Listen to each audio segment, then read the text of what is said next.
ते बी मेलं नाही आणि हे बी मेलं नाही, म्हणजे डम्पिंग जे आहे ते दोन्ही पण झालेलं नाही. तर याच्यात बेनिफिट एक झाला, याचे ब्रँचेस जास्त आहे, नंबर ऑफ ब्रँचेस जास्त म्हणजे फुटवे जास्त आहे आणि त्याला थोडा फुटवा कमी. आणि गोगलगाई वांग्याचं रूट खाली खाते, याचं खाल्लेलं माझं पहिल्या वेळेस खूप नुकसान केलं त्याने, याचं खाल्लेलंच नाही.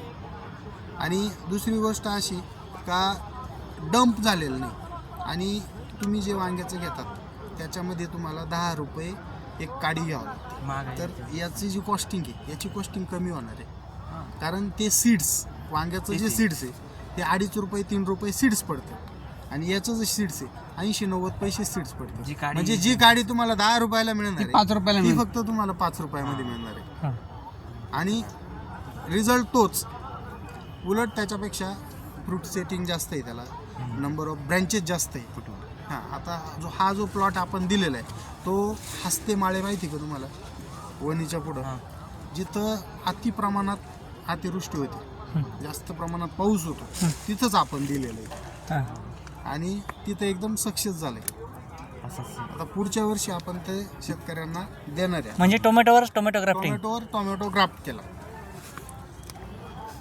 त्याचा रिझल्ट त्याच्याप्रमाणेच आहे का? जे वांग्याचं आपण ग्राफ्टिंग करतो सेम. व्हिडिओ पण मी दाखवतो, माझ्याकडे व्हिडिओ पण आहे त्याचे. अच्छा, टोमॅटोच ग्राफ्ट केलेला. तुम्ही हे ग्राफ्टिंग केलेले पुरवतात ना रोप? हो. आता याच्यात बघा, ही व्हरायटी कोणती आता? ही 91 आहे, याचं रूट स्टॉक आपण त्याला वापरतो. 91चा 91 ला वापरला? नाही 91 योगी 35 ला वापरले. असं केलं का? खाली 91 आहे, वरती ग्राफ्ट केलं योगी 35. नाही आता म्हणजे ठीक आहे, नाही योगी 35 ग्राफ्ट केलं तुम्ही वरती, 91-35चा रिझल्ट कसा, म्हणजे ते वापरायचं कारण काय? खाली 91 त्याचं कारण असं आहे का ही व्हरायटी आपण अति पावसाच्या ठिकाणी लावली होती, याच्या शेजारी पण याच्यासारखीच व्हरायटी होती. कुठे लावली ही संभाजीनगर मध्ये होती. त्याच्यानंतर इथं आपल्या घोटीला एक धामणी म्हणून गाव आहे, हा धामणी आहे, हा धामणीला लावलेली होती. भोसले नावाचे शेतकरी त्यांच्याकडे लावलेली होती. तर त्यांची जी अदर व्हरायटी होती, म्हणजे जास्त मार्केटमध्ये चालणारी व्हरायटी तुम्हाला माहिती, ती व्हरायटी होती. तर ती पूर्ण जाम झाली, डंप झाली, हिला काहीच झालं नाही. हिला काहीच नाही झालं. संभाजीनगरमध्ये तिथं पाऊस खूप झाला अति प्रमाणात, तिथं पण हिला काहीच झालं नाही, म्हणजे ही डंप झाली नाही. मग आमची एक आयडिया आली का ही जर डंप होत नाही तर हिला आपण ग्राफ्ट करून बघू, रूट स्टॉक याचा वापरू, वरती दुसरी व्हरायटी ग्राफ्ट करू. अच्छा, म्हणून ती वापरली आणि ते सक्सेस झालं. आणि आता त्याचं बुकिंग आपल्याला 2 महिने ऍडव्हान्स मध्ये करावं लागतं. याचा रोप किती दिवसात मिळेल याचं रोप काहीच नाही. आता जसं टोमॅटोचं रोप तयार होतं, याचा लवकर होईल माझ्या मते. पुढे असेल तुमचं पहिली गोष्ट वेळ वाचल. जो नर्सरीवाल्यांना जो वेळ लागतोय तो वाचेल. कशाचा का, जे दोन्ही रोपं वाढवायची.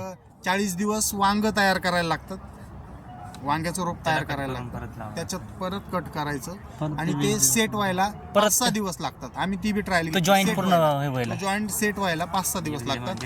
हे 3ऱ्या दिवशी सेट होऊन जातं. अच्छा, म्हणजे याच्यामध्ये नर्सरीवाल्यांचा वेळ आहे ना तो कमी झाला. वेळ कमी झाल्यामुळे नर्सरीवाल्यांच्या ड्रिचिंग कमी झाल्या, स्प्रे कमी झाले, कॉस्टिंग कमी झाली, त्याच्यामुळे हे स्वस्त पडतं. आता याला पहिल्यापासून आहे ना, आता पहिल्यापासून आपण ड्रिचिंगा केल्या, 3 ड्रिचिंगा जसं आपण रेग्युलर करतो तशा ड्रिचिंगा केल्या. त्याच्यानंतर आपलं 60-20 असेल, 12-6-22 असेल, किंवा 0-47-48 असेल, किंवा 0-42-47 असेल.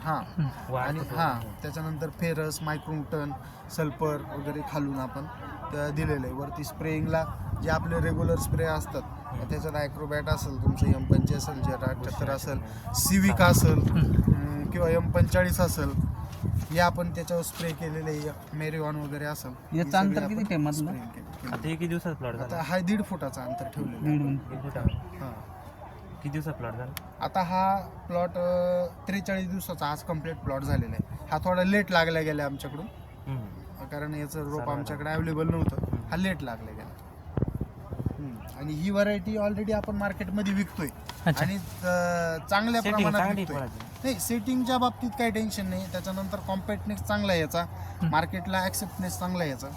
आता इथं आपल्या जानोरीला, मोहाडीला, दीक्षीला, त्याच्यानंतर तुमचं आपल्या खेडगावचा काही पट्टा, याच्यामध्ये सगळे प्लॉट होते आपले 91ची. आणि मार्केटला पण आपण त्याचे व्हिडिओ घेतलेले, पर्यंत आणि काय आता वाटतं त्याच्यात? म्हणजे जी शेतकऱ्यांना पाहिजे ती व्हरायटी तुम्ही ग्राफ्टिंग करून देऊ शकता ना हो. त्या रूटवरती. याच्यावर कोणती पण तुम्ही ग्राफ्ट करा. हा. तुम्हाला वाटलं योगी 35 ग्राफ्ट करायची करू शकता, आर्यमान करा, आता तुमचं विरांग करा, विरांग. काही 10-57 करा, मागच्या कोणती आता त्या variety करा. सध्या ग्राफ्टिंग मध्ये ना वांग्याच्या रूटवरती आर्यमानचं थोडं साईजला प्रॉब्लेम येतो, थोडं फुगायला वगैरे. हा, हा. बाकीची Grafting योगी वर. 35 हा ग्राफ्टिंग वरती आता- योगी 35 सक्सेस आहे, पण आर्यमान थोडंसं साईज बारीक राहते. कसं असतं माहिती का आता तसं याच्यावर तो प्रॉब्लेम येणार नाही असं मला वाटतं. टोमॅटो आता हे असल्यामुळे बघा, तुम्ही विषय एकदम चांगला काढला. त्याचं कारण असं आहे, कारण रूट खाली टोमॅटोचे हा. आणि ग्राफ्ट पण टोमॅटोचे हा फरक आहे. आणि तुम्ही इतर वेळी खाली ग्राफ्टिंग वरती टोमॅटो असतो आणि खाली रूट स्टॉक वांग्याचं असतं. वांग्याचं रूट स्टॉक आपटेक म्हणजे घ्यायला, हा. म्हणजे तुम्ही एक विचार करा का जसं बाळ असतं पोटामध्ये, म्हणजे आईने खाल्लं तर बाळाला मिळतं, बरोबर. तर आता याच्यात कसं आहे, आता याच्यात टोमॅटोच घेणार आहे आणि टोमॅटोलाच देणार आहे. देणार आहे. तसं ते त्याच्यात वांग्याचं वांगं वेगळं घेणार आणि टोमॅटोला टोमॅटो देणार. ते पूर्तता होत नाही तेवढी हा. अन्नद्रव्य किंवा पाहिजे खायच्या जेवढी गोष्टी अन्नद्रव्य आहे ना वांग घेत नाही. घेत नाही. म्हणजे वांग्याचं मुळातच हे असं आहे का ते पूर्ण अन्नद्रव्य उचलत नाही हा हा आणि त्याच्यातून परत टोमॅटोला पुरवायचंय, बरोबर. बरोबर ना. कारण खालून परत वरती शेंड्यापर्यंत न्यायचं त्याला. तसं हे टोमॅटो वरती जायला टेन्शन नाही. हा हा हे एकदम बेस्ट आहे. आता त्याचे ट्रायल आपल्याकडे झाले आणि सक्सेस पण झाले. आज प्लॉट चालू कंडिशनला आहे, चालू आहे आता प्लॉट. म्हणजे आम्ही ते पूर्ण ऑब्झर्व केलं का शेतकऱ्याचं म्हणणं असं होतं का आमच्याकडे डंप आता नाही होत, हा प्लॉट ज्यावेळेस चालू होतो तेव्हा त्यावेळेस डम्पिंग होतं. म्हटलं आपण वेट आणि याला रोगांना बळी पडण्याचं प्रमाण बी याचं काही फरक आहे काही? नाही. आता हे बघा, रोगांना बळी पडण्याचं प्रमाण म्हणजे एक व्हरायटीचा टॉलरन्स असतो. ते तर आहेच. बरोबर. आता रूट स्टॉक आपला वापरलाय, वरती जर तुम्ही व्हरायटी कोणती ग्राफ्ट करताय त्याच्यावर डिपेंड. बरोबर. मग त्या व्हरायटीला टॉलरन्स कसा आहे ते हे तर त्याच्यावर डिपेंड. हा हे आहेच.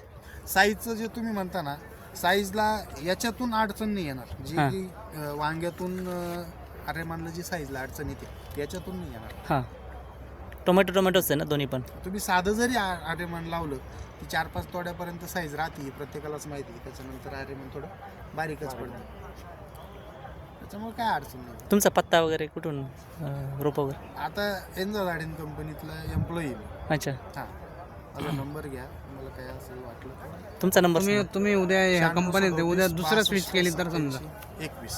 96 तुम्ही आज 37 या 62 कंपनीत 87 उद्या 21. मी जरी दुसऱ्या कंपनीत गेलो तरी मी नॉलेज तर माझ्याकडेच आहे. हा हा तुम्ही विचारा ना. कुठल्या गाडी आपल्या कुठं राहायला कुठलं आहे गाव? हां? गाव कुठलं? चित्तेगाव फाटा. हां हां हा चला थँक्यू. थँक्यू. आभारी आहे. तुम्हाला इकडे आणण्याचं कारणच ते. प्रॉपर सांगायचं मला का कसं डेव्हलप झालं पाहिजे. सगळ्यात महत्त्वाची शेतकऱ्याची रोपाची कॉस्टिंग वाढते.